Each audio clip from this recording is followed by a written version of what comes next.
All right, hello there. My name is Rio. I will be walking us through a review of our College Board PSAT Test 290. Um, so you may know me from teaching your classes in the summer or as a tutor. I run our humanities program over at Hamilton Education. But if you've never met me before, it's a pleasure to meet you. We will just go through every single question on this test, beginning with question one all the way through question 27 of module 2. And remember, you can skip around the video to find only the questions you want to have reviewed. You don't need to sit through every question. So with that, we will get into question 1 of module 1. All right, so question 1, we have a word and context question. If you're missing this question, I think I would assume that you're not in this situation where you don't know what these words mean. Forgetting, rejection, imitation, and opinion, I think are all very, very, very common, easiest words you'll see on the SAT. Um, However, you have to understand the logic of the passage in order to get this correct. So if you missed this, I think you probably missed the reading portion, right? You just didn't understand the logic of the passage. You didn't understand its meaning. Okay, so what is its meaning? So we can see here we see a resemblance, right? When things resemble one another, they can be, by chance or they can be on purpose. When a resemblance is on purpose, that's called imitation. We also know that Leon Forrest admired Faulkner's writing style, right? So uh, if Leon Forrest is admiring, is in tribute, and producing a resemblance, all of these things lead to imitation, right? Uh, a perfect forgetting of his style doesn't make sense in many different ways. Like colloquially, it doesn't make sense. It also doesn't make sense logically. A perfect opinion of Faulkner's style doesn't suggest anywhere that he gives his opinion of the style. It's about resembling the style. And then finally, rejection would be an opposite distractor, right? We're trying to see that he embodies the style, he does the same thing. Imitation is the only one which does that. So that's how we arrived at C for this question. All right, question 2, we have a word and context question. I would assume that if you missed this question, instituting is the only word you had trouble with, because maybe you only thought of it as like an institute, like the Institute of Science or something like that, without understanding that it can function as a verb. Um, Otherwise, maybe you don't understand the logic of this passage. You got caught up in the meaning. Remember, you have to read the whole thing. Okay. So, how can we keep money cycling within a local economy? Um, well, by buying at small businesses. Some cities are basically, we're looking to see something along the lines of incentivizing, or establishing, excuse me, because we see here establishing, right? And here, incentive, right? So incentive is with encourage, and establish is with here. So we're looking for a word that is most similar to establish.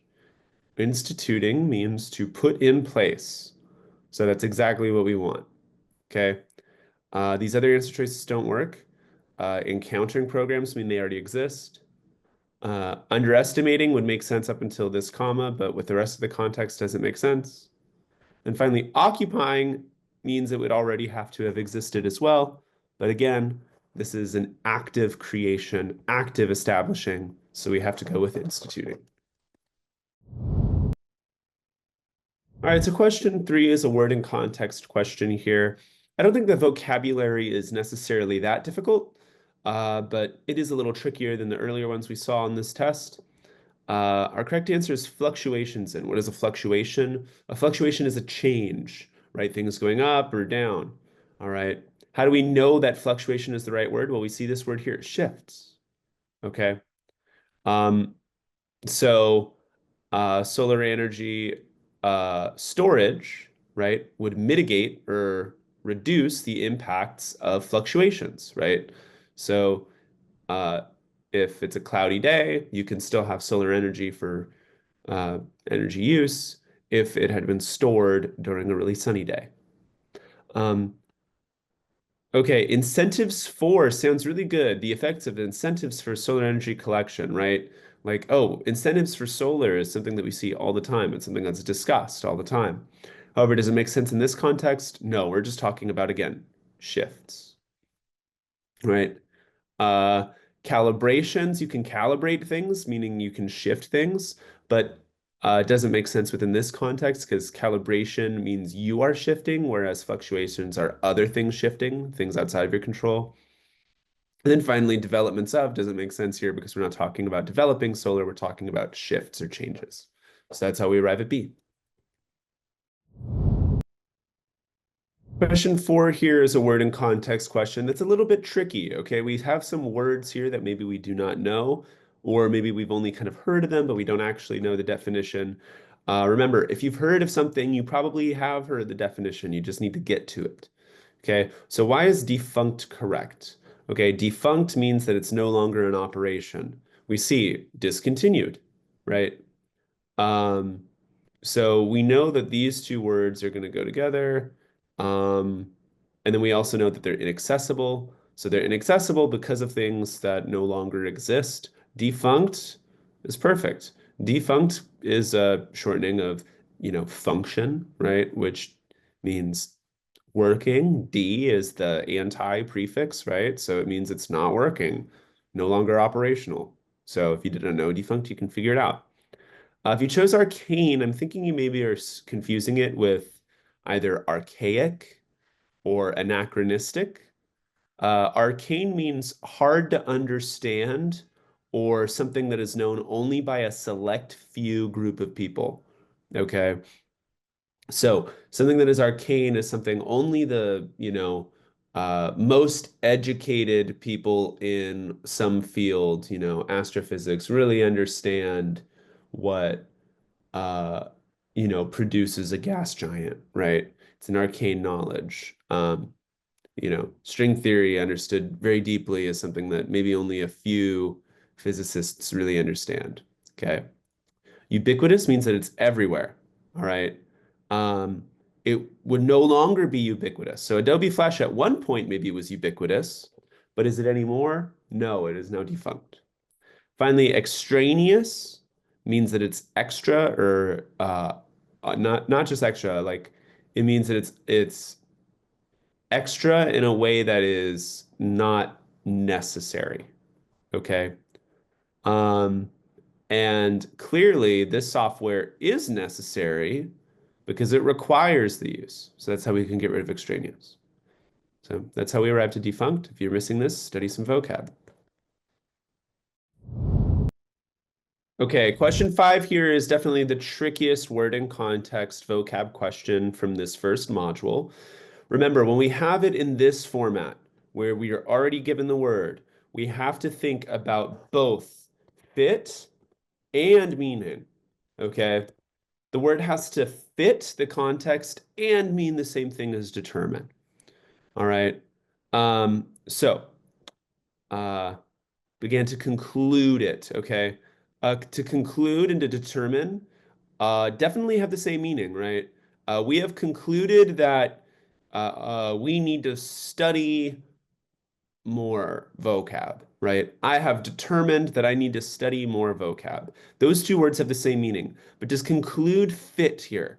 No, right? Because what kind of word are we looking for? We're looking for a word that means something along the lines of um, control or uh,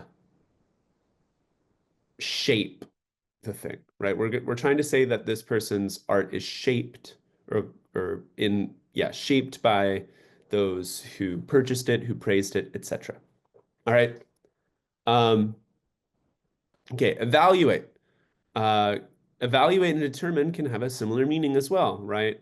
We need to determine if this has the potential for success. We need to evaluate if this has the potential for success. So they have the same meaning. But again, fit means that C doesn't work, right?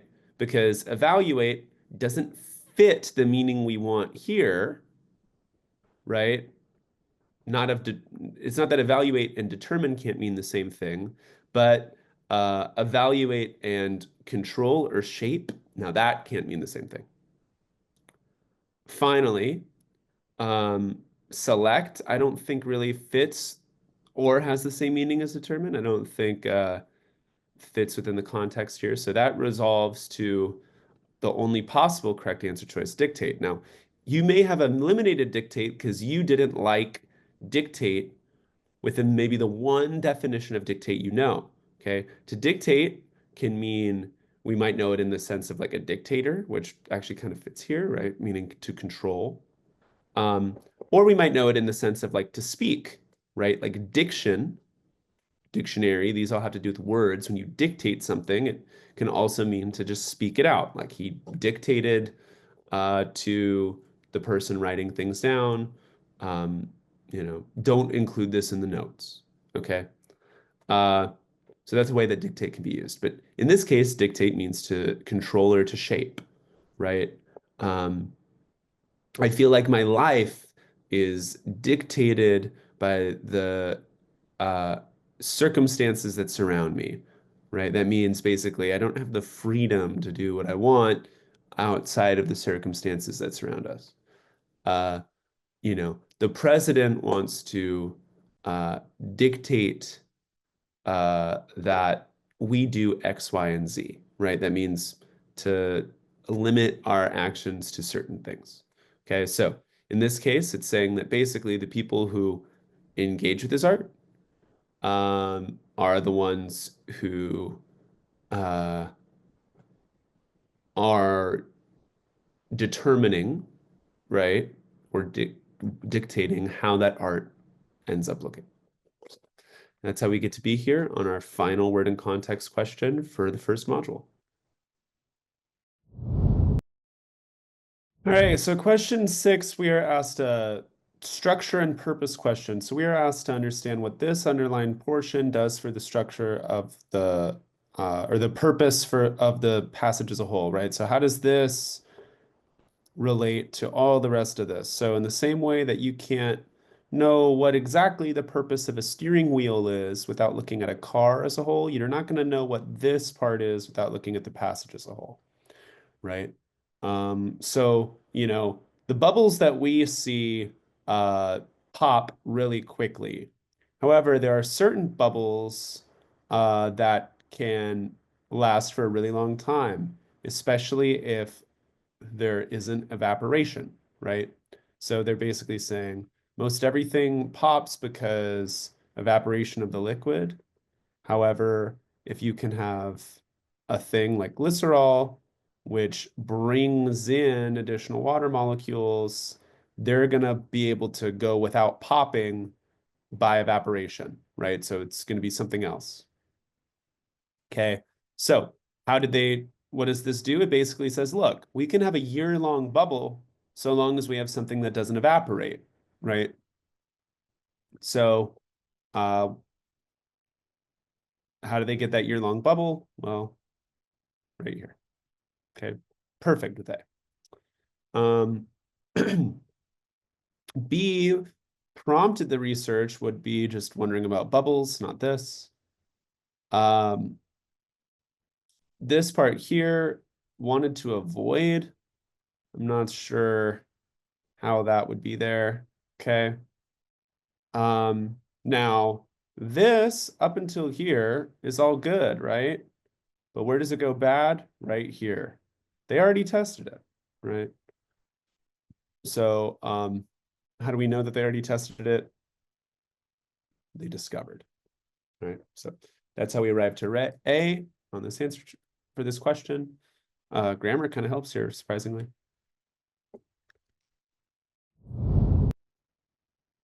All right, so question 7 is a function and purpose question. So we're trying to determine what's the function or the purpose of this underlined portion within the text as a whole. So one of the things that this text does is it gives a weird sort of red herring, right?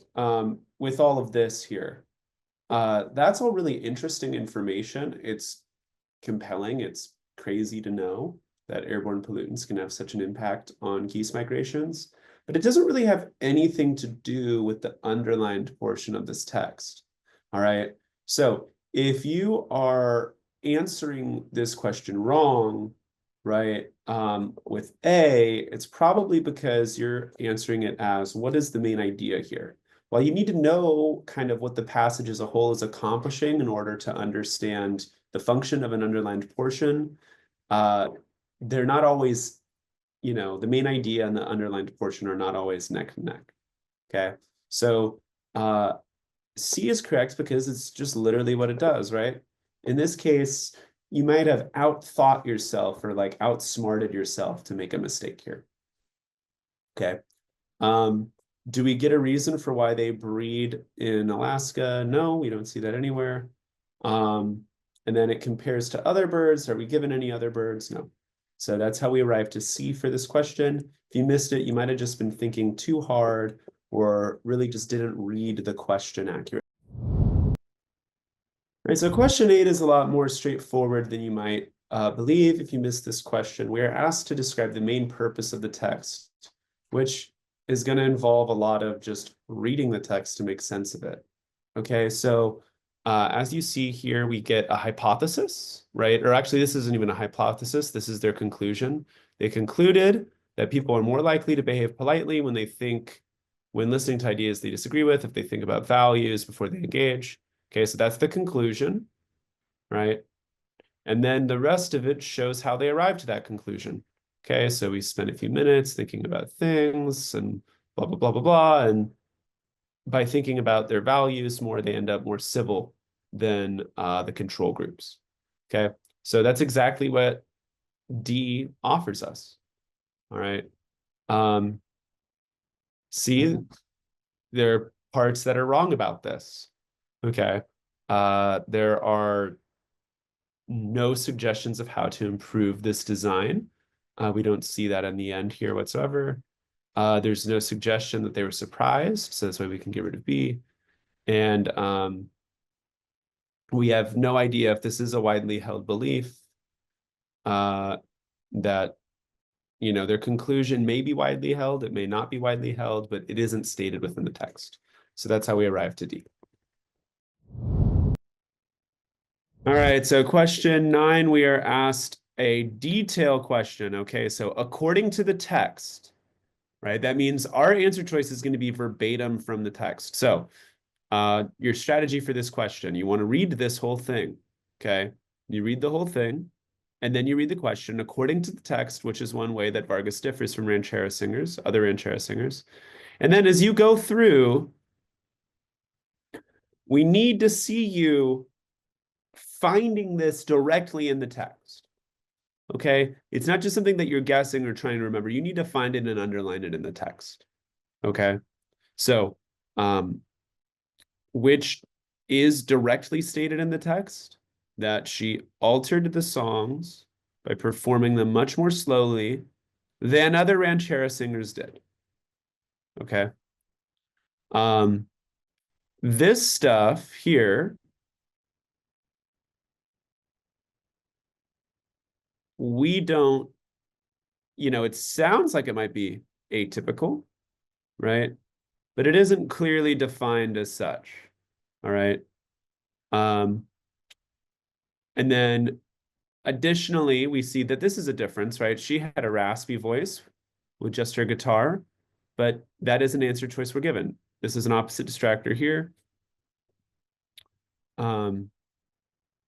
This is an opposite distractor here, right? She didn't avoid singing those songs. We don't know if she disliked classic songs, but we do know for sure that she sang them much more slowly than other ranchera singers, meaning that's a difference. So that's how we arrive at D. On a detailed question, make sure you're getting your answer choice directly from the text. Whenever they ask according to the text, find it in the text.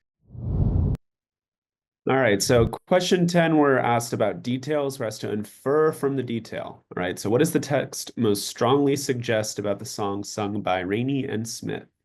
Okay, so this has to come directly from the text. All right, it cannot just be something you presume. So if you miss this question, I would assume you maybe chose something like A, where you're like, maybe you're into the blues, right? Or you see that if someone's writing a book about the blues, it must have become more popular since they were first sang. But is that said anywhere directly in the text? No. Okay. Um, B is one I can't imagine how you would come to that. Um, and then D again is just not going based off the text whatsoever. When we look at the text directly, the only thing that's stated within there is that there are, again, she had to, it stated that Angela Davis had to transcribe all of the lyrics. So if she had to transcribe all of the lyrics, then that means there probably weren't already existent transcriptions, right? So that is a safe inference. Remember, the SAT loves to make sure that their inferences are very safe. All these other answer choices, while plausible, are not safely defended by the text itself. So that's how we arrived at C for this question 10.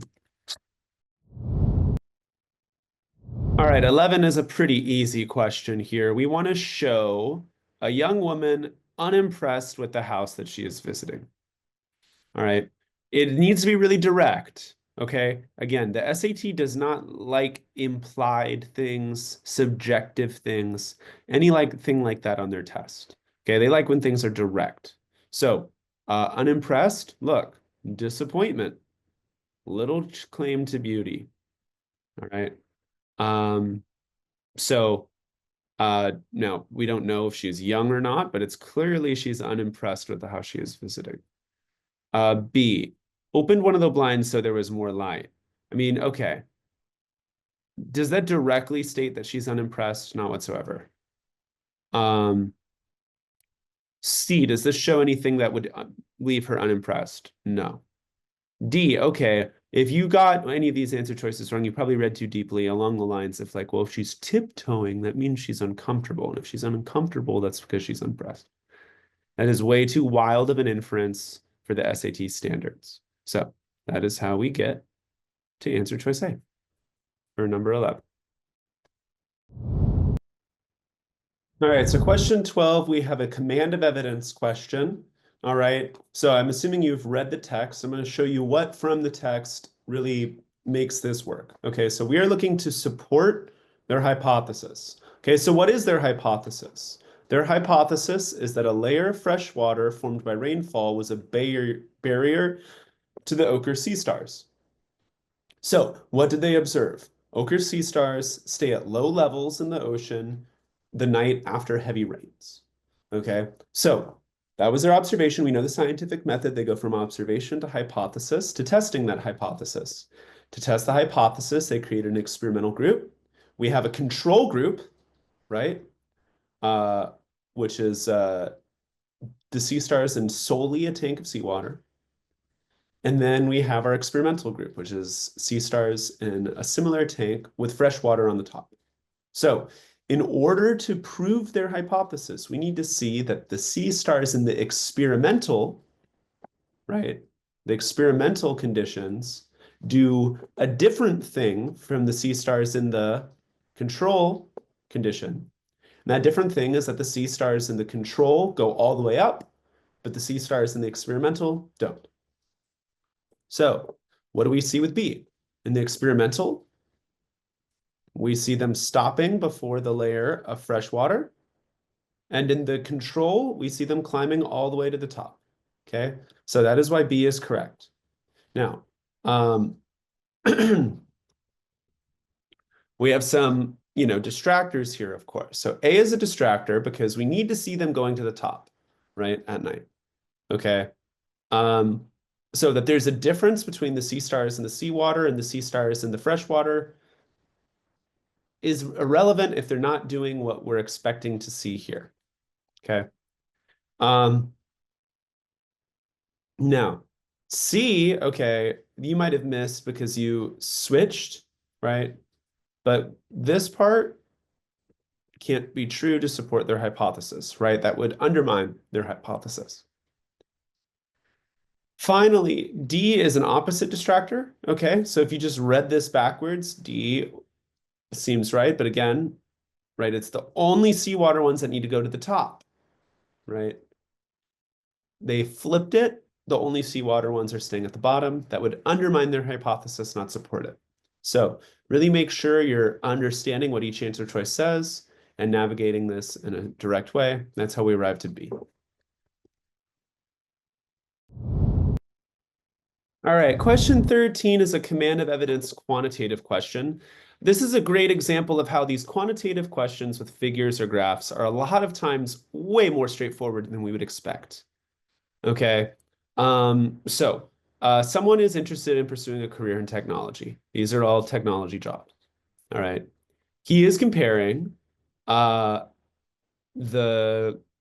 number of computer services jobs from 2010 to 2019. So this is computer services here, 2010 and then 2019. Notice that it goes down significantly. All right. So what do we see? Well,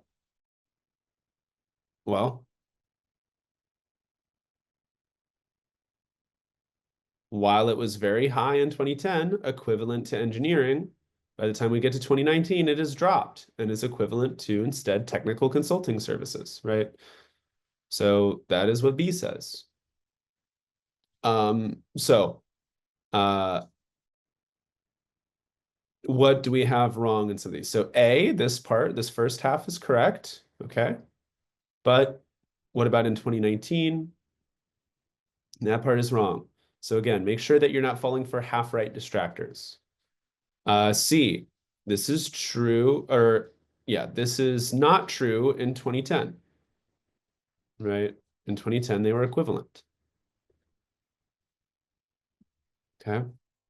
In 2010, was it the same as the number of jobs in technical consulting services? In 2010, no, it was much higher. So we can get rid of that answer choice. Okay. So there's something wrong with A, B, C, with A, C, and D, and nothing wrong with B. That's how we arrived at that correct answer. Really make sure you are keeping track of your distractors. All right, so 14, we have a command of evidence quantitative question. This is not as straightforward as the one on 13, but it's still pretty straightforward. Okay, so I'm taking it that if you're watching this video, you took this test, so you did this question, meaning you read the text and you looked at the data. All right, so we are trying to describe data that supports the researcher's conclusion. All right, so what is the researcher's conclusion? The researcher's conclusion is that their hypothesis was correct. Okay, so we have to go one more step. So what is their hypothesis? Workplace leaders who reflect on lessons learned from past mistakes exhibit more humility than leaders who don't engage in such reflection. All right. So this is presented as their hypothesis, but in this case, this is their conclusion. All right. That's what that says there. That's his conclusion for me. Okay. So where do we see this in the data? Okay, so we have to understand what the test is going on, right? There were two experimental groups. We have those who mistake with learning and those who mistake without learning. Okay, so mistake with learning, mistake without learning. All right. Then there is a control group, which is asked not to think about a mistake whatsoever. All right. So what we need to see is that the mistake with learning is going to have to be higher than both of the other categories. All right. We don't really care about the relationship between mistake without learning and control. Those two categories are irrelevant. What we really need to know is mistake with learning versus the other two. It needs to be higher than the other two. Okay. So which answer choice shows us that? C, right? The mistake with learning category has more humility, right? Which is higher than the managers in the other two groups. Perfect, right? This is irrelevant, right? Because absolute values don't have anything to do with the comparison, right? We don't even know what a 3.5 means. All right. Members in the control group, only slightly less than the other two experimental groups. Okay, that's wrong because one, the control group is not less than with mistake without learning. And then less than the researchers expected. We don't have any idea what the researchers were expecting. So the only answer choice which has nothing wrong with it is C, and that perfectly describes what we were looking for from the get-go. All right, so 15 is definitely our hardest reading question from the first module. Let's understand what's going on. We need to logically complete the text, meaning we have to understand what this text is saying. So let me break down the text for you, right? So silicon-based account for 95%, even though they convert only 18 to 22% of the sunlight. All right. So adding perovskite to the cells allows these cells to now convert 30% or so of usable electricity. Okay. So a silicon-based cell which adds perovskite, okay, is effective at 30%. This here clarifies why. Why? Because perovskite captures blue range while silicon captures the red range. Okay, so silicon and perovskite are together efficient at 30%. However, we see this. Cells with only perovskite are no more efficient than silicon-based ones. Okay, so our conclusion needs to be that that when we combine perovskite with silicon, we have a more efficient cell because we get the full spectrum of both red and blue, as opposed to when we use only one or the other, we only get either blue range with just perovskite or just red range with using solely silicon. Right? So answer choice A states that perfectly, right? We need both silicon and perovskite because they're more efficient because they use more of the spectrum, right? The spectrum being red and blue. Okay. Uh, B is wrong because it says only perovskite, even though we see here only perovskite are no more efficient. All right. So if you selected B, you maybe misunderstood this section, which says they're adding perovskite to silicon cells, as opposed to making perovskite-based cells. All right. This is a bit of a too extreme kind of like baggage distractor, right? You're extrapolating way too far. This is not a safe inference, right? This is a pretty radical logical conclusion, logical inference here, right? We got to make sure on the SAT our inferences are always very safe. And then D, they need to evaluate whether perovskite is as effective as perovskite. I can't see how you would. If you selected D, you clearly didn't understand what it was saying. Based off of it, a fair reading of it, which says that we need to evaluate whether perovskite is as effective as perovskite. I don't know how we would select that. So that's how we arrive to A. And that's what finishes up our reading section for Module 1. All right, question 16 is our first writing question here on this test, 290. It is a more straightforward question than we might expect, asking about punctuation. So remember, we cannot separate. So why are A and D wrong?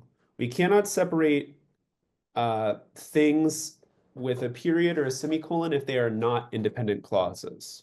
So the sound of a bent bell over that of a straight one is not an independent clause. So we can get rid of A and we get rid of D. To the left and to the right of either a semicolon or a period needs to be an independent clause, with the rare exception of the semicolon being used to create a list. All right, so now between B and C, why would we have a comma between preferred and the? Well, no reason, right? We don't want to put a punctuation mark between a verb and the object of that verb. Okay, so what is our verb? Real or preferred? Preferred is our verb, and the sound is the object of that. So we can't put a comma between the two. There's no use for it. So we get rid of C. If you're missing a question like that, really think about what is the purpose of punctuation? It's to create meaning, right? So if you're missing 16, you're probably not thinking about how punctuation contributes to the meaning here. You're just, I don't really know. Okay, so just study what punctuation does. All right, so question 17 is a more straightforward question than you might expect. I think a lot of students maybe are just freaking out about something like this because they're concerned about these sort of apostrophes, right? So when do we use an apostrophe? We use an apostrophe when there is possession. Now, are we showing possession here? No, we're just saying that there are two jugglers. So because there's two jugglers, we need an S, but that S in this case isn't showing any sort of possession like it would in A or C. Now, if you missed this, you may have chose B, in which case you just didn't read the whole thing. You saw, oh, jugglers without an apostrophe. There we go, bingo, and selected B. But what does this there mean? You've made it through the third grade, so you'll know that this form of there means a place. Whereas the correct form of there here is what refers to people. All right. So if you missed this question, this is a very easy question to get correct, but it's also a very easy question to get incorrect if you're moving far too quickly and you're not remembering that the SAT is out to get you. Don't have any trustworthiness when you take an SAT, okay? PSAT or otherwise. So that's how you arrive to D for question 17.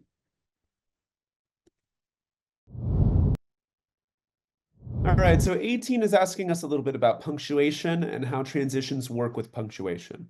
Okay, so I want us to remember, though C is correct, not every transition needs to appear after a semicolon and before a comma.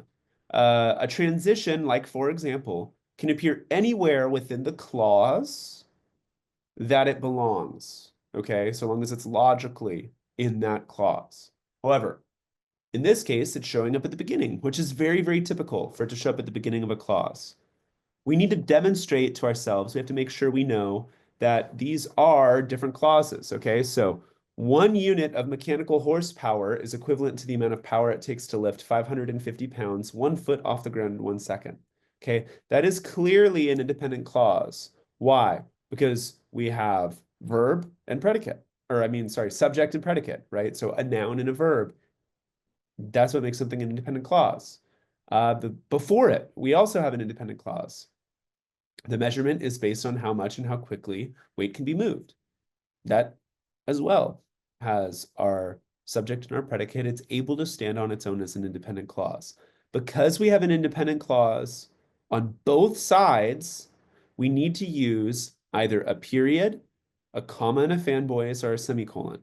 The only option we're given is C with a semicolon. All right. A is wrong because by putting the pair of commas around that transition, we're suggesting that this is all one clause. And everything from here to here could not stand on its own as a sentence, right? That would be a run-on. B makes the same issue with the comma. That's a comma splice. And D makes an issue by being a complete run-on without any sort of attempt at punctuation. So B could have been correct if we used fanboys transition there. Although I don't think a fanboys transition would have properly conveyed the right logical connection. A is wrong because we need a period or a semicolon before, for example. And D, we don't have anything going right. So that's how we arrive to C, using a semicolon to connect two independent clauses into one sentence with a transition following the semicolon. So question 19 is a question that is fairly approachable if you understand what's being asked, but it's also easy to miss if you don't follow a very specific good strategy. All right, so we have a subject-verb agreement here.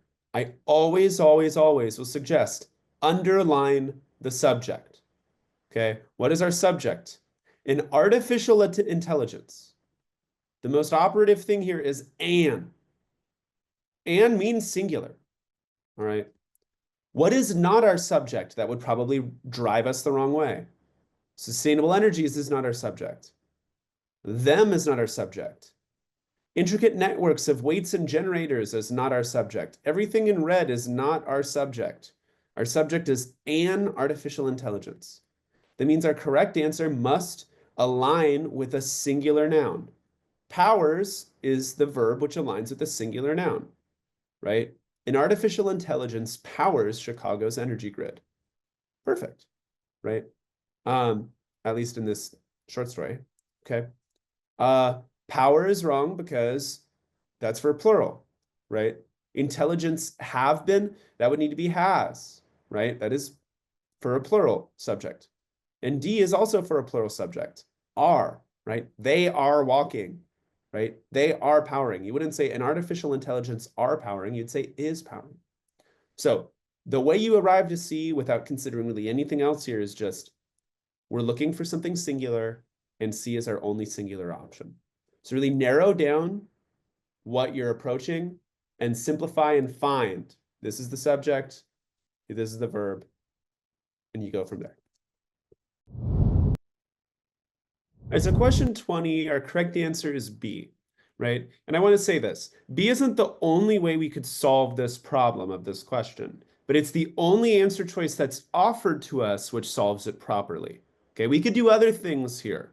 However, in this case, our colon works perfectly because we have a description that follows something else, right? That's what we call an elaboration. Okay, this whole part describes what comes before. And everything before the colon is an independent clause. So because everything is before the colon is an independent clause, that means we're allowed to use a colon here. All right. A is no good because it creates a run-on, right? We have two clauses that are just put together without anything in between that makes it a run-on. All right. While does the same thing. Okay.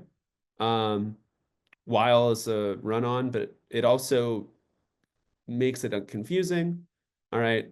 And then D, we have our punctuation right, but it creates something wrong in terms of meaning. Okay. While sporting rainbow striped goggles, the rainbow hued swimmer splashes through a wavy rainbow of water, right?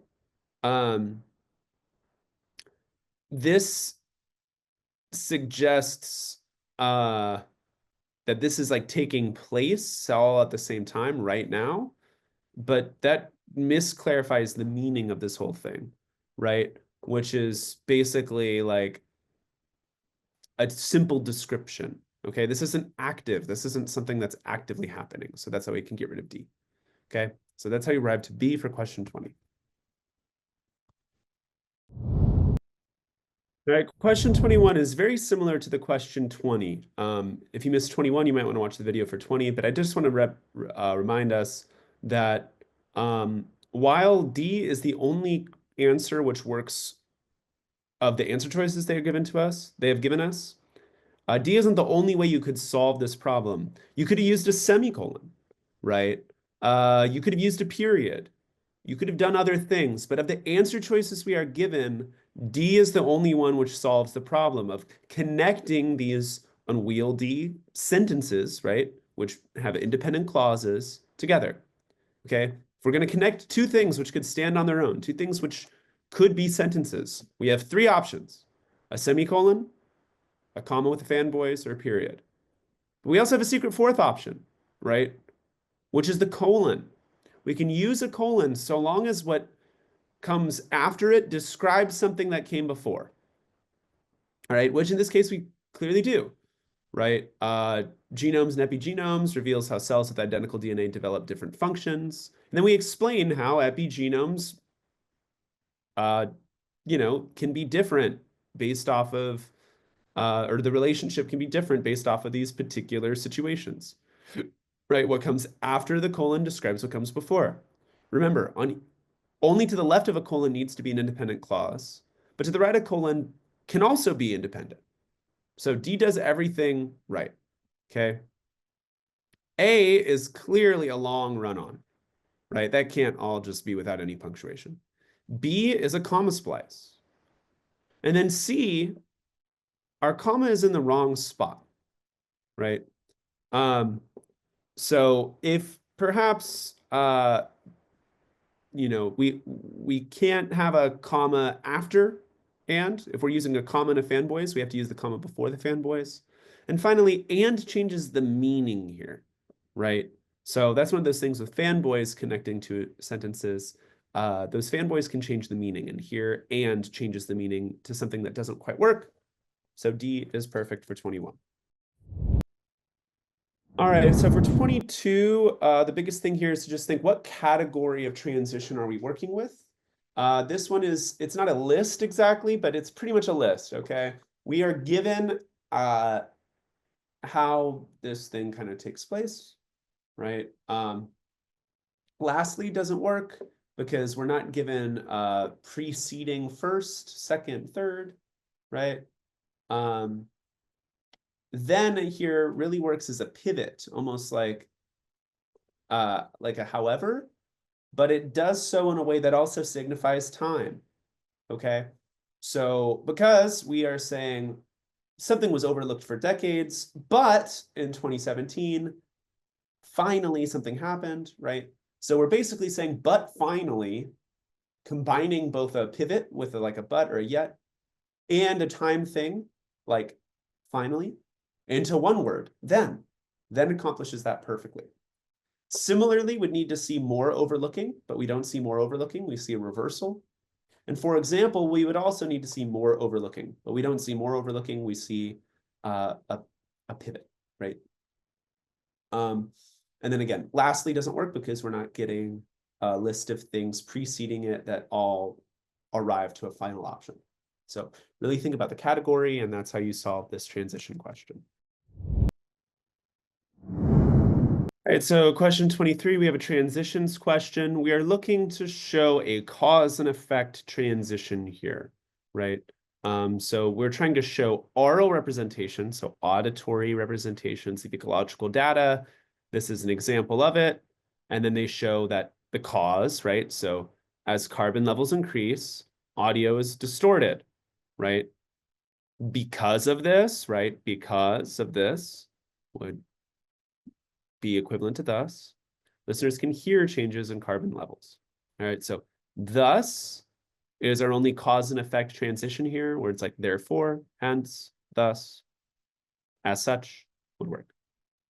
For instance, does not work here. If you selected for instance could go here, right? For instance could describe the example that demonstrates the claim, okay? However, for instance, cannot demonstrate the consequence of a cause. Comparison clearly doesn't work because we're not comparing anything here. We're not pivoting. And then furthermore would work if we were showing another example, right? So if we were saying that in the first instance, maybe you can see the changes, and then furthermore, you can also hear changes with a different thing. But this is all the same example. We just have a simple cause and effect relationship here. The best one to show cause and effect is thus. All right, so we have 24, what we would call a transitions question, right? We basically are having to understand the logic of this passage to understand the rest.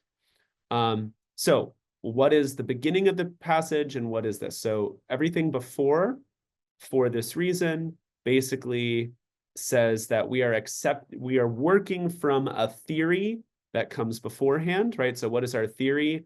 That air is saturated with something called phlogiston, all right? So basically they think that there's this thing called phlogiston that stands in the way of fires burning, okay?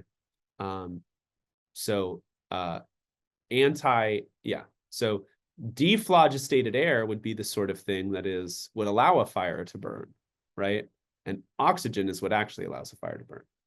So when he first discovered oxygen, he called it dephlogisticated air because he is using the theory that comes before, right? So because is what we're looking for here. We're looking for a cause and effect because type transition. Alternatively, you may have selected because you saw dephlogistated versus phlogiston, right? And that's sort of a pivot. But that doesn't make any sense here because oxygen is the opposite of phlogistated air, right? Phlogiston is the opposite of oxygen. So because of that, dephlogistated would not be the opposite. Nevertheless, has the same issues as alternatively because it's a similar category. And then in other words we would need to restate what was stated before. And that's not what we have here. To restate what was stated before, we need to say, in other words, what people thought of as oxygen was actually air, or what people thought of as phlogiston was actually air with the absence of oxygen, right? But it doesn't say that, it says something else. So that's how we arrive to B. All right, so for 25, we have a rhetorical synthesis question. So we really want to make sure we show why Aqua used pointillism in her art piece Exquisite. All right, so, and it uses a quote. So where's our only quote? Right here. So we want to make sure that this shows why she uses pointillism. Okay, so why did she use pointillism? She says that she did it in order to create an illusion of movement, right? So answer choice A is the only one which does that. All right. B, we don't have a quote. We have quotation marks around an artwork, but that's not a quote from Betty Aqua. All right. Now, C, we have a quote, but does this explain why she does it? It doesn't say why she does it. She just said that she does it. Okay, so that she used pointillism doesn't explain the why. The why is most important there. Then finally, D, we have a quote, right? But it doesn't explain pointillism at all. It explains why she made Exquisite, but it doesn't explain pointillism, right? So this doesn't connect here, and as such, D doesn't work. So make sure your answer choice has all of the aspects asked for in the question, and make sure we are really sticking to the question on these rhetorical synthesis questions. All right, so question 26 is a rhetorical synthesis question. We really need to read the question carefully with these. So we want to show whose point of view the novel is told from. So what is the novel, right? Kaikeyi is the novel. The Ramanya is a poem, okay? So the Ramanya cannot be our main perspective, okay? So what point of view is the novel told from? Well, it is told from Kaikeyi's point of view, okay? Who is Kaikeyi? Kaikeyi is a villain. So our answer choice needs to say the point of view of the novel Kaikeyi retells the Ramayana, excuse me, from the villain's point of view. So that's exactly what C does. All right. D describes something, but it doesn't answer the question. B, well, that is true. It doesn't say, I mean, what? It's kind of crazy. And then A, yes, this is true. From the point of view of the Ramayana, the character Kaikeyi is often a villain, but we're asked about from the novel. So if you selected A, you just did not read the question stem carefully enough. Always read that question stem really carefully. All right, question 27, our final question from Module 1. We have a rhetorical synthesis question. We really want to make sure on these kind of questions that we're answering the question itself, not something that we think is being asked. So we want to describe the exhibition that Guerrero curated in 2018. So which ones don't matter? This one doesn't matter. This one doesn't matter. This doesn't matter. Okay, what are we really looking at? Just right here. So 7 emerging Latino artists called Pacha, Lacta, Washe, etc. Okay, so why is A wrong? A connects to the wrong exhibition, the 2021. Why is C wrong? C doesn't tell us anything about the exhibition in 2018, just says where it happened. And D compares the two, but does it tell us anything about the one from 2018? No. So why is B correct? Well, we see what it was about. It was an exhibition at the Whitney, which featured works by 7 emerging Latino artists. So with that, we arrive to our answer, and we finish Module 1. All right, moving on to module 2 here, we've got question 1. We're looking to make sense of the word and context here, so, vocab. We have a pretty interesting situation here where we have two words, which are both pretty um, similar in terms of what they mean, but one functions much better here in terms of the nuance or the connotation of the meaning, okay? So one that we can get rid of here immediately is immune. Why is this? Because if the water is too deep, they can literally be uprooted and destroyed. Does not mean they're immune to water depth, right? That would mean that water depth is uh, incredibly important, okay?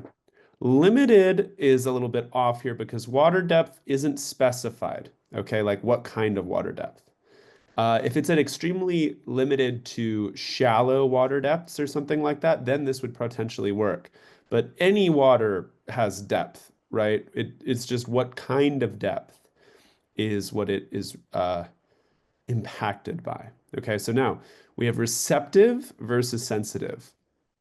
Both of these mean responding, right? Both of these would have something to do with responding to this um, extrinsic factor, okay? But only one has the connotation of being impacted in a way where it's like positive or negative, whereas receptive just kind of says that it's taken in, right? Being receptive to water depth would mean like you're accepting or understanding of it, whereas sensitive to water depth means if water depth is varied on, beyond either too deep from what it's supposed to be, it will impact it negatively, right? That's what sensitive means here, which is what we're shown right here. So because of this, we can connect to sensitive and see that sensitive works better than receptive. So always remember connotation for questions like this on the SAT. All right, question 2 here on module 2 is another word and context question. This one's pretty straightforward in my opinion, pretty easy. If you're missing this, I think you're just not reading the passage all the way through to understand what's going on here. So we see radically altered, right? Radically altered means to radically change. Change and transform are very close synonyms. So we see transformed here, right? Um, Overwhelmed has a connotation of like being too much change, right? So it didn't overwhelm the industry. That means the industry wouldn't have been able to handle it. Okay. Bypassed would mean that the industry didn't interact with it at all, but that isn't suggested in this passage whatsoever. And then obstructed would mean that the industry was stopped. Okay. So the semiconductor industry just was transformed. It went through a big change once they were able to use the microchip. Okay, so that's how we arrive to D for question 2. All right, question 3 is one of those questions where I think it's a pretty easy question, but it's also an easy question to miss if you're moving too quickly and you're not reading the whole passage. All right, we don't really have too much of a direct synonym other than this here, okay? Reform and improving a system are used relatively interchangeably sometimes. Um, However, we just need to understand that we talk about reforms when we're fixing something that doesn't work, right? And clearly this doesn't work here. This first sentence is an example of a inefficiency. And then the second sentence shows the fix, right? And we just need to know that we talk about reforms when we're fixing something that's not working right. Okay, so that's how we arrive to our correct answer of reforms. Uh, Now, talking about investigations into problems is something that's commonly done, right? But they didn't talk about proposing investigations. They talked about proposing a fix, right? An investigation, this sentence here, we need to talk about looking into it. So if you chose A, you probably didn't read the whole thing. Expansion, same thing, right? You can expand the rail system or postal systems or whatever, right? These are things that get expanded. But is this particular passage talking about expansion? No. And finally, possessions doesn't really make sense here whatsoever. Um, I don't know how it would be chosen. So that's how we arrive to C for this question 3. All right, question 4 is a very tricky one, okay? The reason why I think it's tricky has more to do with the logic of the passage and understanding the logic of the passage as opposed to understanding what these words mean. Now, we might not know what all these mean. Misconstrue means to misrepresent, okay? Nullify means to undo something, all right? Denigrate really means to kind of like debase or erode someone's character, all right? And then finally, underestimate, clearly underestimate. We know what that means, okay? Now, what does this passage say? It says that international trade has spatial variation, meaning changes based on space at national, subnational levels, right? So example being maybe international trade is really good for Californians, but it might not be so good for someone living in, say, New Mexico, far from a port. Okay, that's what this passage says. Imported goods may reduce expenses for a country's average consumer, but where most people live near ports, but for consumers living far from ports, meaning someone far away from the coast, the intranational transport costs, meaning within this country, could undo the price advantages associated with imports, right? So that's why we need nullify, because nullify means to undo. Okay. Denigrate, denigrate doesn't mean to degrade or lose. When you denigrate something, it means you're kind of like eroding its character or saying like, yeah, like I felt denigrated when so-and-so said such and such about me. Okay. Um, underestimate doesn't work here because it would say that the price advantages are higher than we would assume, when in fact they might be a little bit lower than we would assume on the basis of the spatial variation. And finally, misconstrue has some sort of like volition here, right? They're not, the transport costs themselves aren't capable of understanding. So saying that transportation costs misconstrue the price advantages of importing goods, that would mean that like the goal of the transportation costs is to make it hard to understand the price of importing goods. Someone else could misconstrue that, right? Maybe economists who are seeking free trade or something like that, right? But that isn't the transportation costs can't do the misconstruing, if that makes sense. So that's why we write to nullify. This is a tricky one. If you miss this, do a little bit more studying of vocab, because some of these are tricky vocab words. But beyond that, really make sure you're reading the passage for meaning. The most important thing we can do on these tests is understand the passage. And with that, we finish our word and context of passage of module 2. All right, so question 5 here is a text structure and purpose question. So we're trying to understand the overall structure of the text. So looking through this, we can see that basically we're looking from one place on forward, right? It's everything about the marshes. So it is telling us about the marshes by giving us a bunch of different things that are happening there, which perfectly aligns with B, right? We get the setting of the marshes through a series of images of nature. Um, why is A wrong? It doesn't go in this order, right? We start with wild rice, so it doesn't go from animal species to plant species. That isn't the structure. Now, C is probably one, if you selected it, where you're just a little too indebted to your English class. Are we clearly comparing these to human emotions? Not clearly. There's no direct referent to that in the text. And then finally, D is wrong because of the person living there part. That isn't attested to whatsoever. So that is how we arrive at B for question 5. All right, so question 6. We have a pretty straightforward question here. we're asked to describe the overall structure of the text.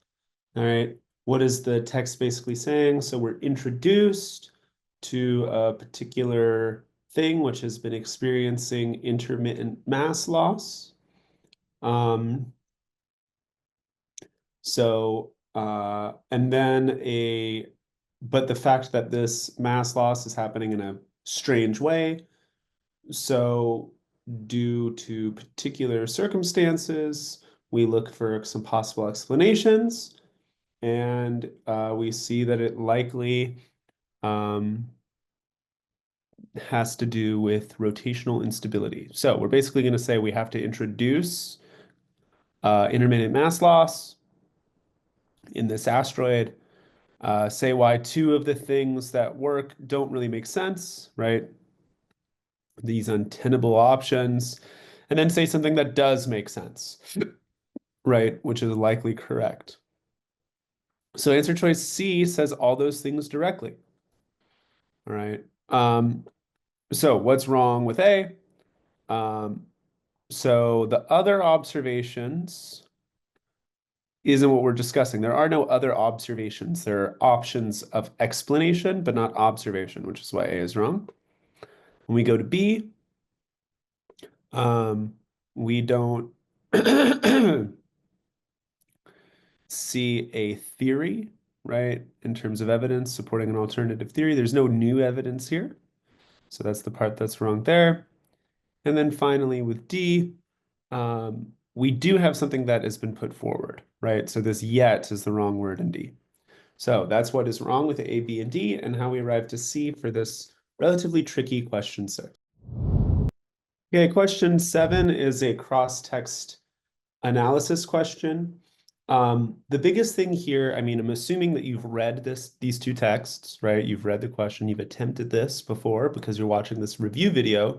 So the biggest thing I want to show you is our goal is to get to a correct answer by eliminating answer choices that just do not work, that don't have anything true to the text. All right, so I'm going to start with D, okay? Some countries are responsible for greater deforestation than others, and thus blah, blah, blah. Okay, why is this wrong? Where on earth in these two passages do we talk about how certain countries are responsible for a greater deforestation than other countries? This isn't something that's stated or present anywhere in either of these texts. So to make this your answer choice is going to be a baggage distractor. Absolutely, right? That's exactly the error that's wrong with D. When we look at C, we're making basically an unsafe inference, or we're kind of combining two ideas when they shouldn't be, right? So they said that mycoprotein is a good substitute for chicken or pork in terms of environmental cost. Do they say anything about consumers, or that they would prefer mycoprotein as a substitute for chicken or beef rather than or for chicken or pork rather than as for beef? No. This most people argument is just something that isn't in either of the texts whatsoever. Okay? So substituting the environmental costs would make sense for C, but that's not what we're talking about. We're talking about people's preferences. Now, finally, A is a completely wrong distractor. Okay, when we look at an answer, something like this, agricultural water consumption would remain static in the event of replacing beef consumption with mycoprotein consumption, right? An effort must be made to substitute mycoprotein for chicken and pork diets as well. This doesn't make any sense because we have no idea whether the water content issue is the same for chicken and pork as it is for beef, right? They're talking about environmental impact that has, that can include water use, that can include deforestation, that can include greenhouse gases, it can include all sorts of things. A focuses on something that isn't attested. So B is the only answer, which doesn't have anything wrong with it. Now, why is it right? Okay, so it would agree basically that substituting mycoprotein for beef would decrease deforestation if we can make mycoprotein cheaper. And that's said there, that's said there. Nothing in here is not said in the passage. Now, I think that the author of text one would maybe say, talk about a different focus, perhaps, sure. But we're just looking what isn't wrong, finding what has nothing wrong with it, and then selecting that as our answer choice.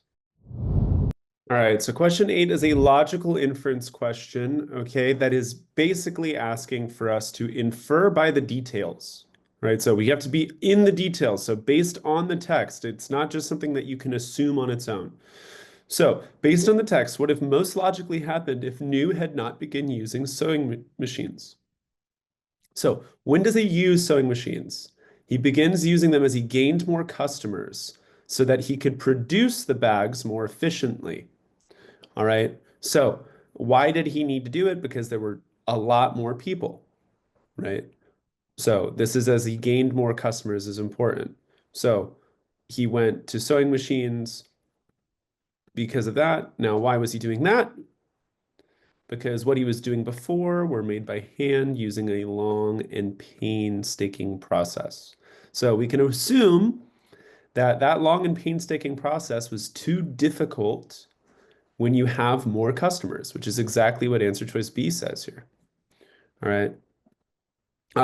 So sewing machines, we don't know if they are essential for unique handcrafted details. And additionally, handcrafted, maybe the sewing would actually reduce. So that's illogical. Um, Now, C is wrong because of this word right here.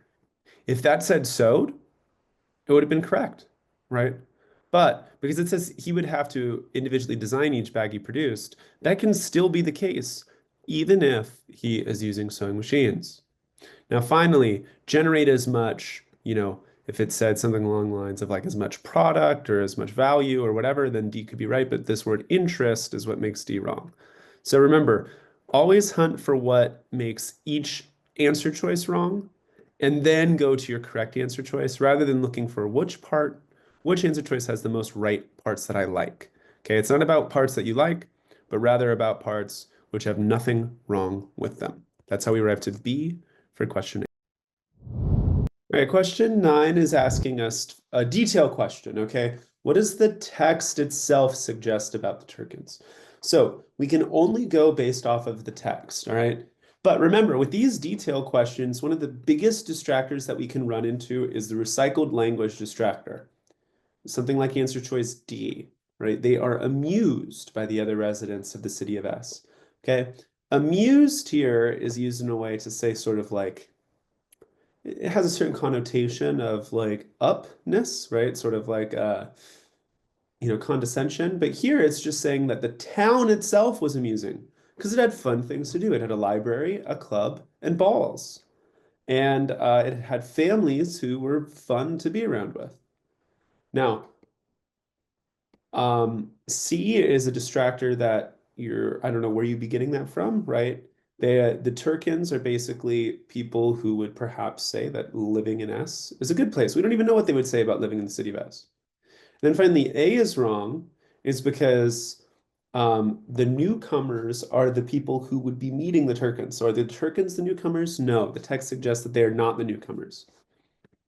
So why is B correct? Well, B, we see that they say there are many very pleasant families you could talk to, and those pleasant families always point to the Turkins as the most accomplished and most enlightened of all, right? So remember, unique does not mean weird. Unique means singular on its own, right?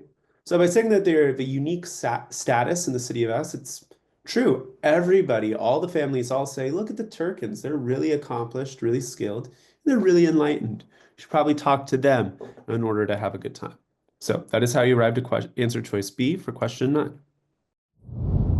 All right, so question 10 here is a main idea question. Really fun reading, really fun text. All right. One thing I want to mention, when you read these, I really suggest you read these blurbs because they might have some useful information, right? Karen is a dog.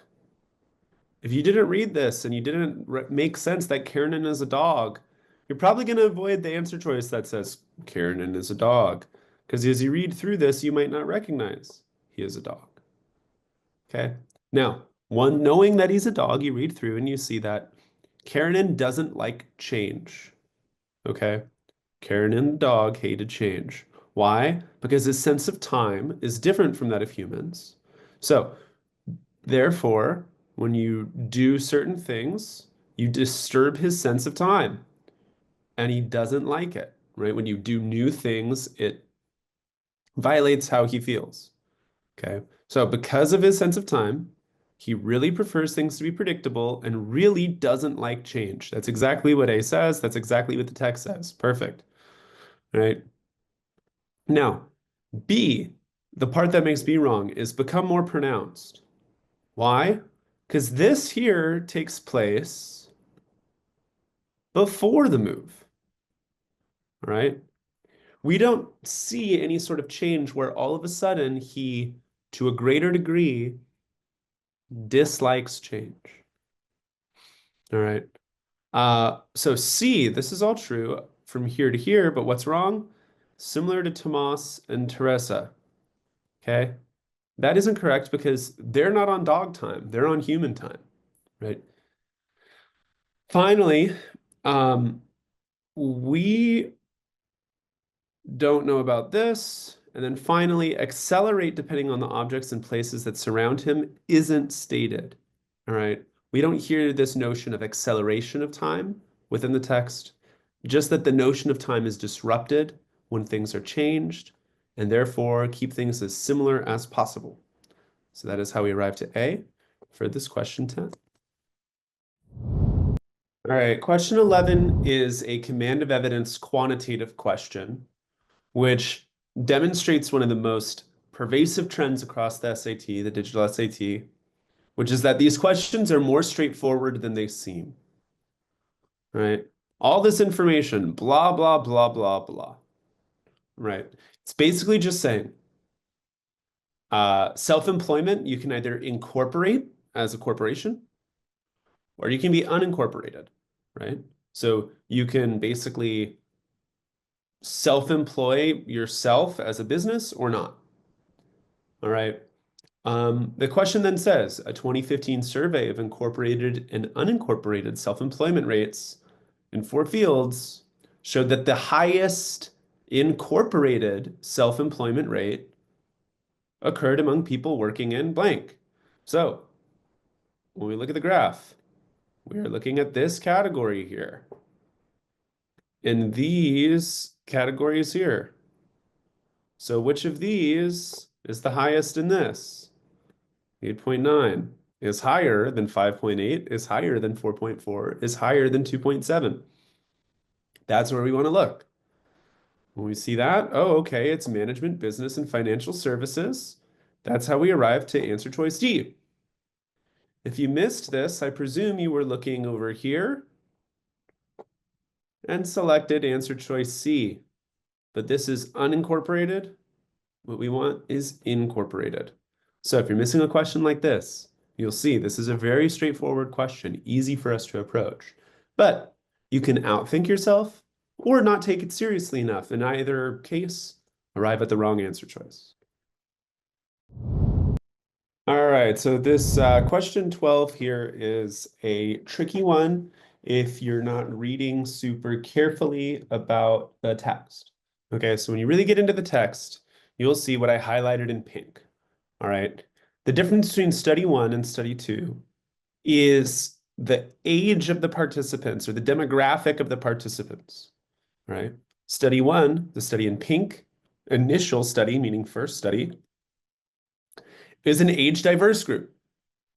Whereas the orange or peach second study are all students aged 18 to 31, so young people.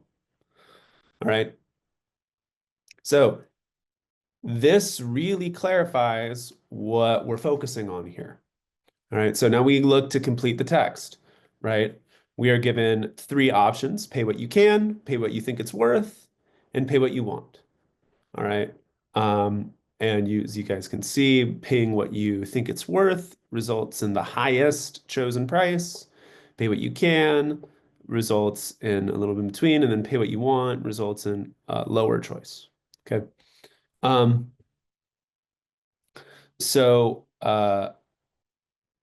anyways, with this, you'll see the results illustrate how the heterogeneity, okay, meaning the difference of their valuations, and how sellers can benefit by prompting consumers to consider their own valuations. Okay. Now we are asked, let's complete the text. All right. We basically want to say, though generally speaking, students were willing, able, or wanting to pay higher prices than the full 18 to 60-year-old group, in both instances, people are willing to pay a lot more if they're paying what they think it's worth rather than what they think they want to pay rather than what they think they can pay. All right. So, given that, answer choice C, there's nothing wrong with it, okay, because that aligns with that, right? Students tend to value them more highly, okay? That's clearly what we see here. But both chose a higher price when considering the value of the tickets rather than what they could best afford or what they wanted to pay. Okay, so that's how we arrive to C. All right, we want to find something that's wrong in all the other ones. Um, the students tended to choose a lower price than did the other group. This isn't true in any category. Okay, so that makes A wrong. Um, so then when paying what you think it's worth, uh, this is all true. But when we do this, choose prices closest to the actual cost of the tickets, we have no idea what the actual cost of the tickets is. Okay, that part isn't clarified within the text or the table whatsoever, or graph. And then finally, there was wide variation, but uh, we actually don't know if that's true. Okay, so they say, oh yeah, there's wide variation between all the individuals. We don't see individuals, we only see the mean. We have no idea whether the mean for these studies comes from, a couple people saying that they're willing to pay 140 bucks and a couple people saying that or a couple people saying like they think it's worth 140 bucks and a couple people saying they think it's worth nothing. Or if it's four people who are all saying, I think it's worth about 70 bucks. We don't know. We have no idea if there's wide variation. Okay. This is true, but this part isn't founded at all in the text, which is why we can get rid of D. So really focus on finding those things that make an answer choice incorrect. All right, question 13 here is probably the hardest question or reading question on the test. Really tricky command of evidence question. Okay, so we are asked which statement, if true, would support the claim about the cause of Oumuamua's acceleration. So, how is Oumuamua accelerating according to Bergner and colleagues?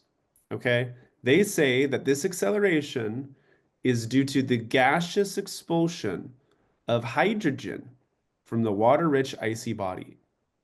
So, given this, we need an answer choice which states that it is accelerating because hydrogen is leaving the icy body.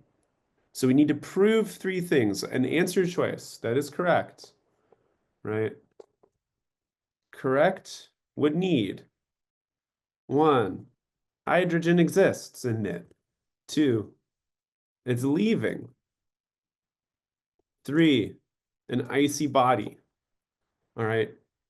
If an answer choice has all three of those things, then we at the very least can consider it. If none of those elements are present in it, it isn't supporting the claim made by Bergner and colleagues. So that leads us to our first answer choice. A, why is this not correct? Okay. This refutes other claims. Okay, so when we read the text, which you've definitely read if you're watching this video, we see that there are, all these other claims trying to make sense of why Oumuamua is able to move at the speed it is through the solar system, right? That it isn't it can't just be gravity. Okay.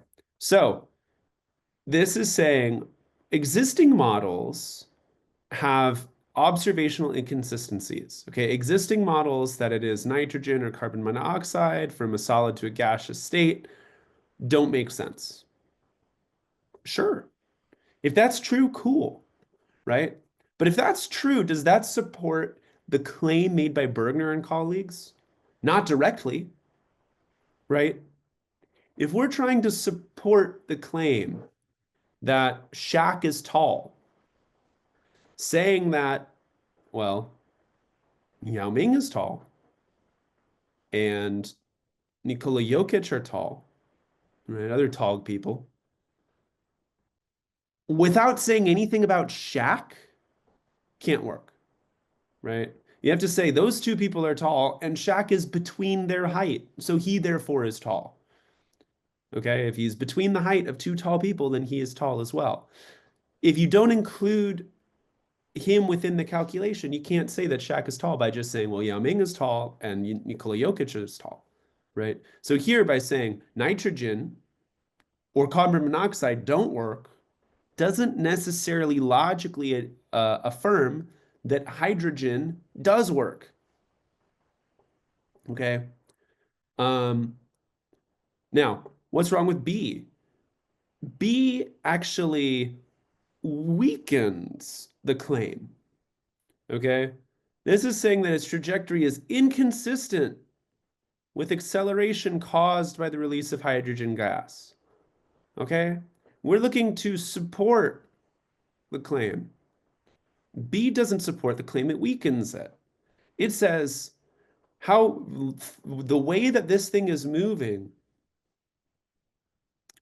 uh, can't make sense by hydrogen gas being expelled, right, or released. All right. Um, which is clearly doesn't support Bergner's hypothesis because Bergner's hypothesis is that it is expelled hydrogen gas that's determining its trajectory or its velocity. So B doesn't work because it contradicts Bergner and the colleagues rather than supports them. All right. Um, Now, C, remember when we said our answer choice must have these three things in it to possibly be correct? What is C missing? Where's hydrogen in this? Right? Where's hydrogen in C? Nowhere.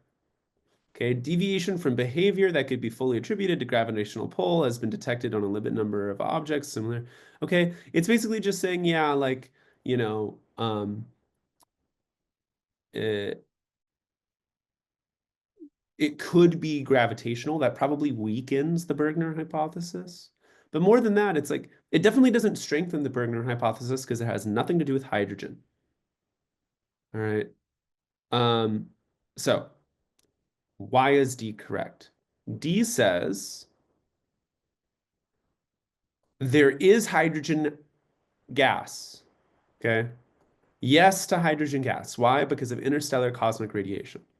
So because there is hydrogen gas on, coming out of radiation from, in the cosmos, it means that hydrogen gas could exist on this, object Oumuamua, right?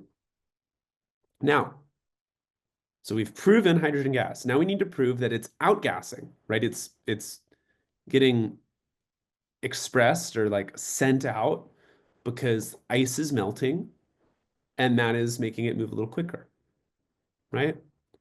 Uh, how do we know this? Well, traveling through the solar system, it experienced enough warming to allow for outgassing.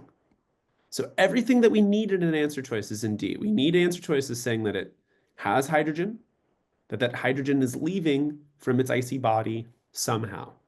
Okay, we explain how it's leaving. That's perfect. Okay, so this is really complicated because, oh my God, these terms are long and it's just, hard to make sense of. but that doesn't mean that we can't answer this. Okay, we have to engage with this deeply and really seek to make sense of it. That's how we arrive to D for question 13. If you miss this, I kind of get it. All right, this is a really tough one. The biggest thing is I wouldn't want you spending 4 minutes on this one and then running out of time anywhere else on the test. All right, question 14 is a logical inference question. We really want to be going from the text itself when we answer this question. All right, so let's look at the text and I want to show what answer choices are incorrect and why. I know that you've read this text before. You read through all the answer choices. You read the question because you're watching this video. You took this test. Okay, so the answer choice like D. Why is D wrong? Okay, more important for musicians than for painters, writers, and other types of artists. When this sentence directly says that organizations like the AACM exist to give support to all types of artists, including writers and painters and other artists, where is the comparative that says that musicians need it more important or need it more than these others? That is directly refuted by the text. Okay, so an answer choice like D is directly refuted. And those are the easiest to get rid of. Other ones we can get rid of because they're just not supported by the text itself. Okay, so for example, artists of all ages benefit more from technical training than from creative guidance. Okay, well, we see here in the text that young artists benefit from technical training and creative guidance. All right. Where in the text do we get this notion of more, that there's some comparative there? It's not supported in the text. All right. Now, you might be an artist yourself and think, well, it's always, the more I get technical training, the more I can pursue my creative things, and I don't need the guidance there. I just want to know how to do it. Cool, whatever. That isn't in the text itself. It has to be directly in the text. And so that more makes A wrong. Now, C, this is just something that isn't stated or supported in the text, right? We're talking about young artists being advanced, right? Young musicians being advanced, new generations. Everything is suggesting that this formatted, kind of AACM model focuses on young people. Do we know that more established artists can become better once they're mentors? Not from this text. That's not what this text is focused on. This text is focused on giving opportunities for young people, right? New generation. C doesn't clarify that at all, right? So that's how we arrived at B. Okay, there's nothing wrong with B. So let's just establish, right?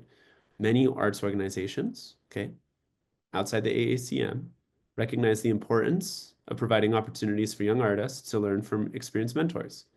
B just basically says, suggesting that there are other organizations that copied the AACM or are like the AACM for things other than music.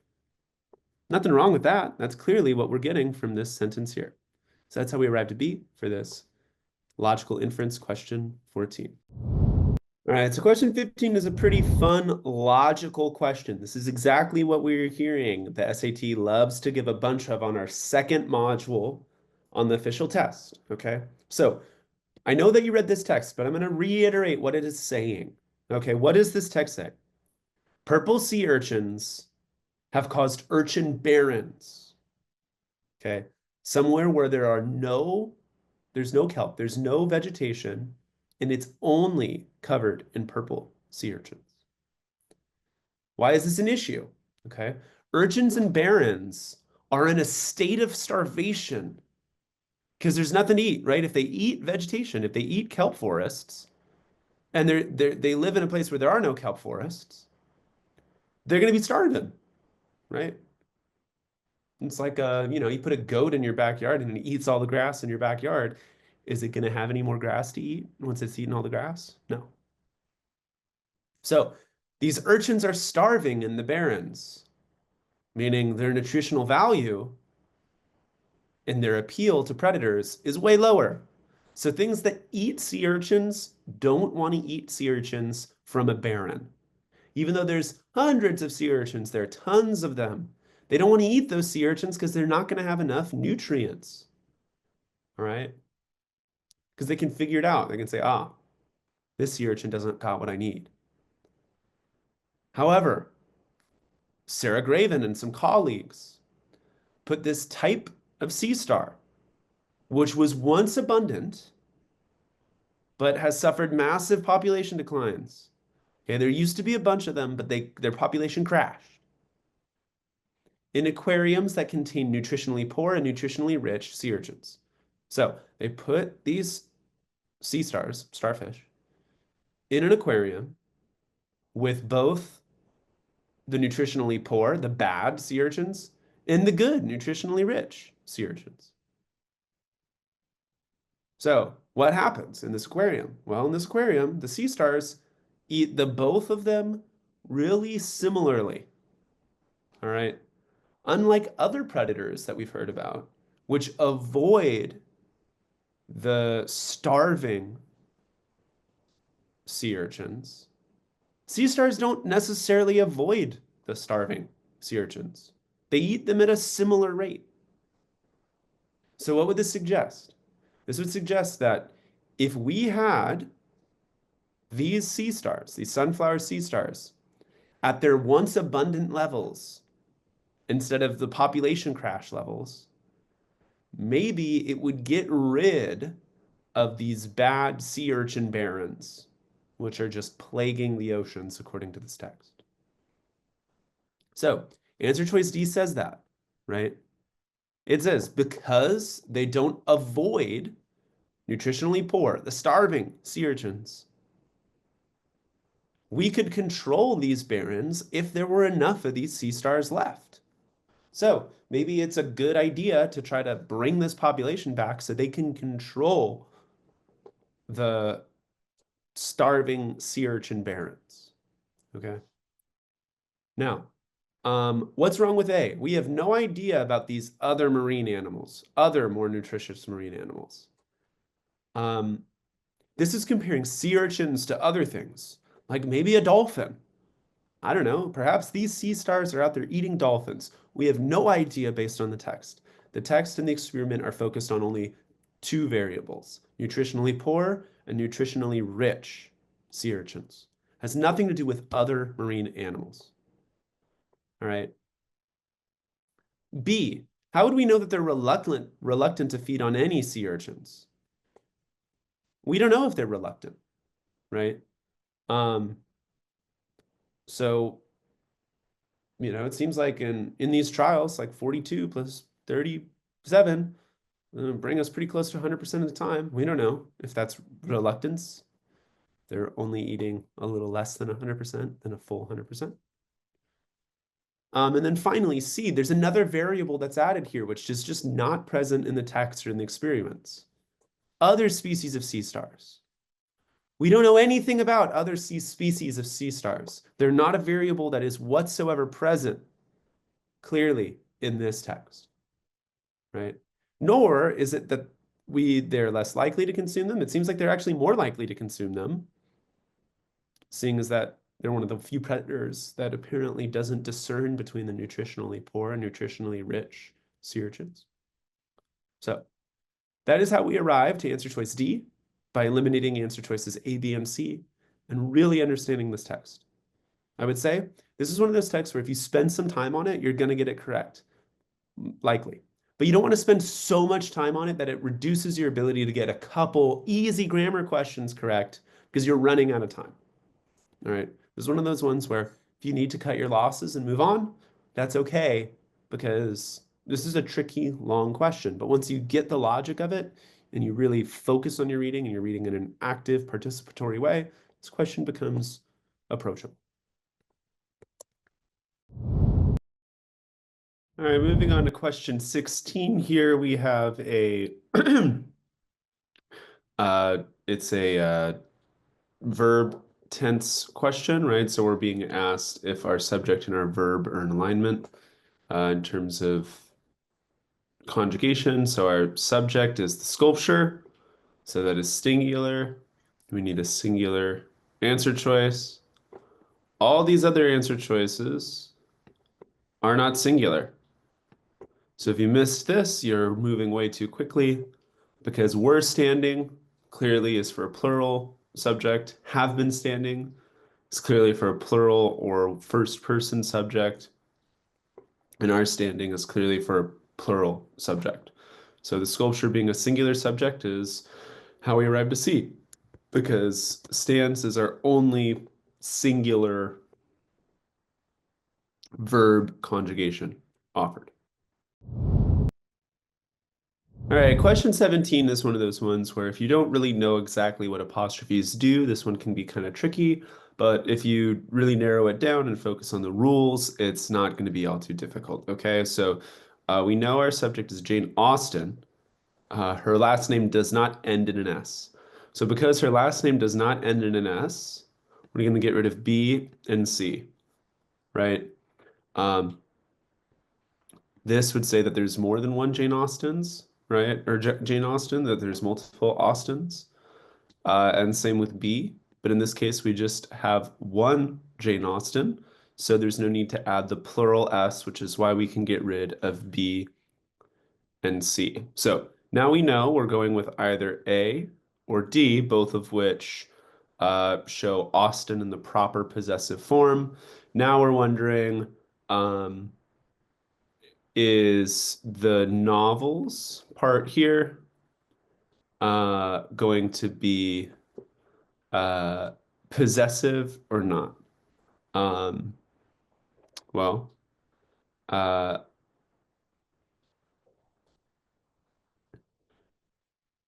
in this case, it's just one of her most famous novels. That means one of many.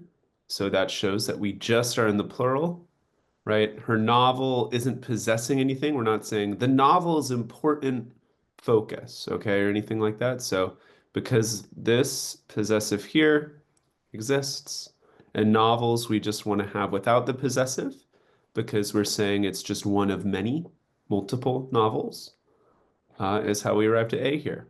So if you're missing this, really focus on studying about apostrophes and possession. All right, 18 is a pretty straightforward punctuation question. Here we have two independent clauses.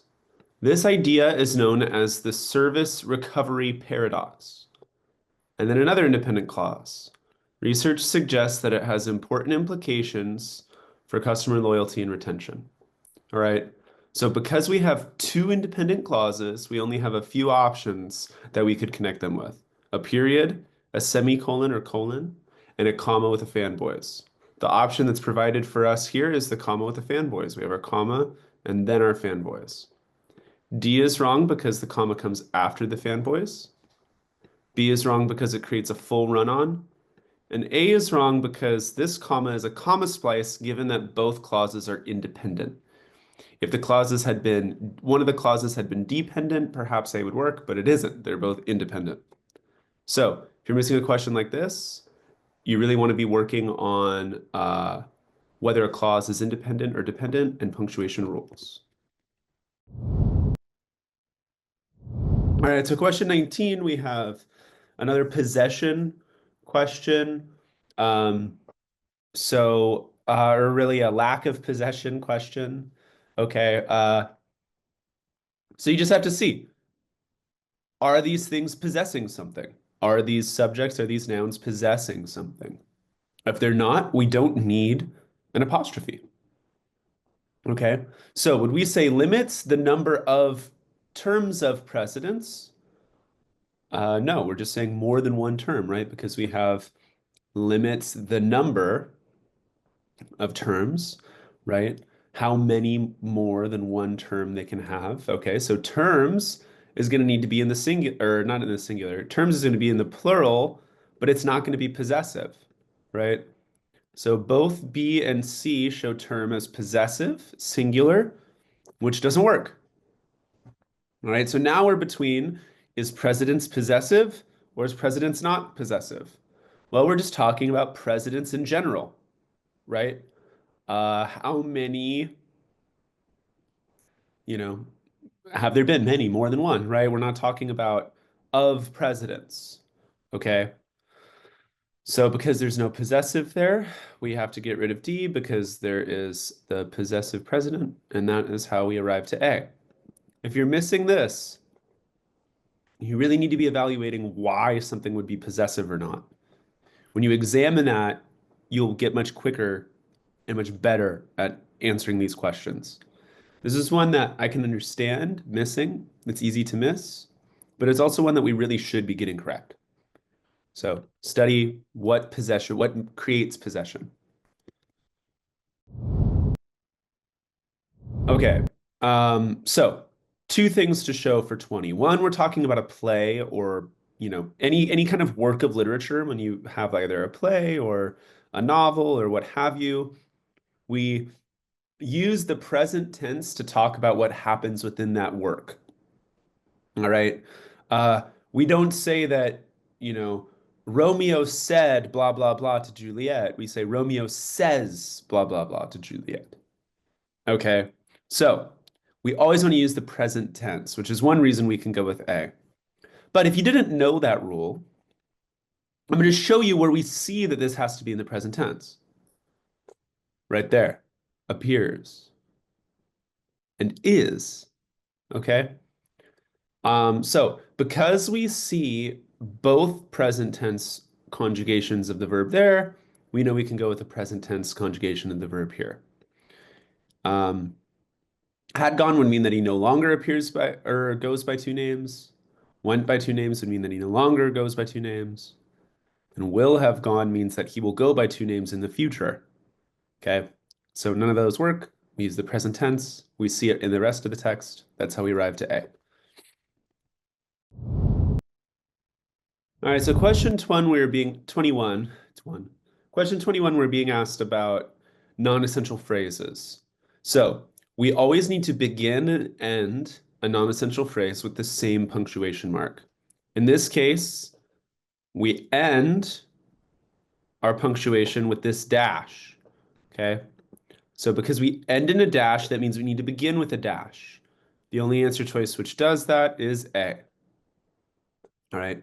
So the analysis of Earth's sediment layers, strata, that is a non-essential phrase. Now, strata is also a non-essential phrase within the non-essential phrase.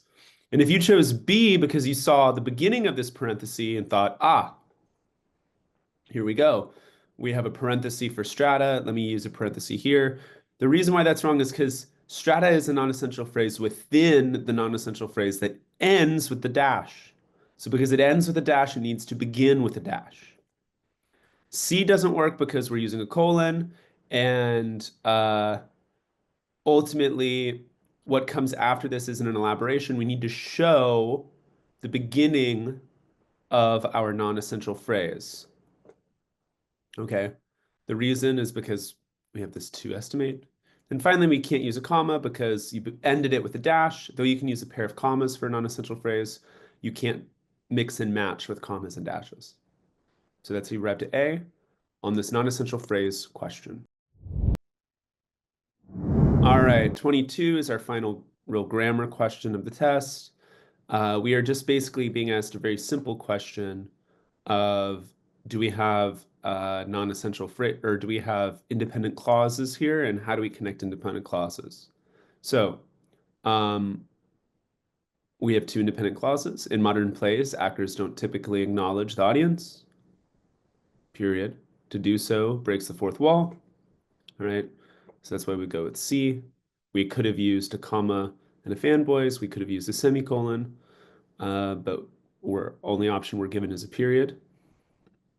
We can't do D because that is a comma splice. B is a run-on. And A, this as, changes the meaning. All right. And it also changes whether the next clause is able to function as a complex sentence. Right. So A is wrong because of as, B because of no punctuation, D because of a comma splice. C is the perfect way we connect two independent clauses. If you're missing this, really work on how you identify independent clauses. All right, so question 23 is the first transition question of our second module. We are asked, to understand the logical relationship between this sentence and this sentence.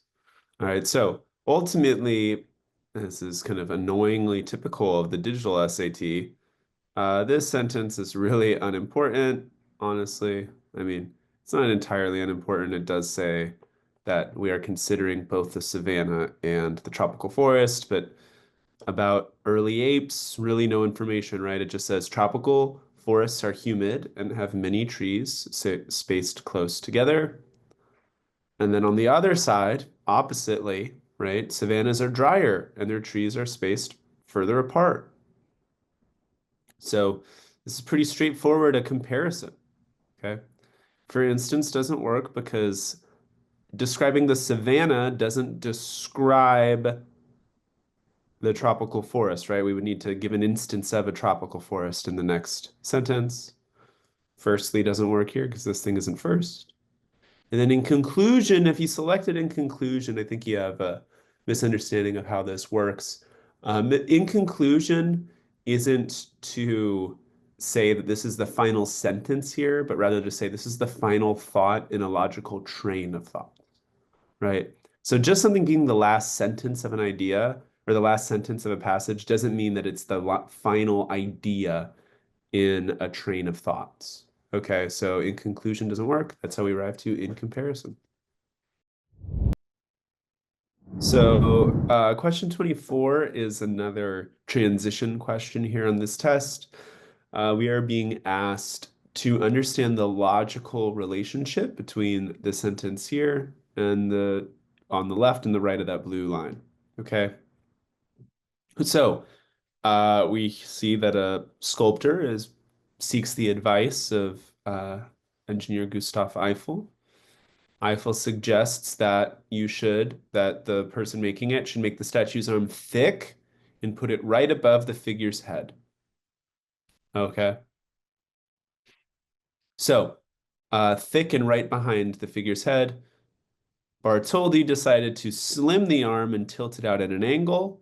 So those things are opposite, right? So the guy did the opposite of what he was suggested to do.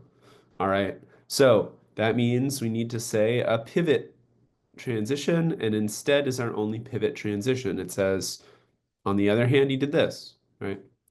Additionally would mean that we would get another suggestion from Eiffel, which isn't the case. Thus would mean that Bartholdi did what Eiffel told him to do, but he didn't. He instead made the arm slim rather than thick, and he had it at an angle instead of straight. And then, for example, would be an example of Bartholdi doing what Eiffel suggested, but clearly that's not what happens here because he did the direct opposite. So, as such, we arrive to B for 24.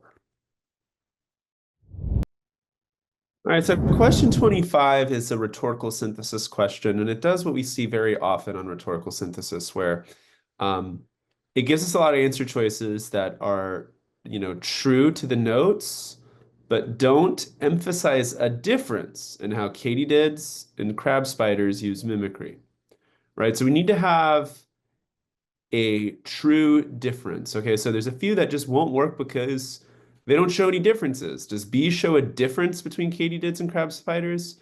No, it says that they both use mimicry, right? That's not a difference. Same with D. Do we get katydids or crab spiders in answer choice D? Not at all.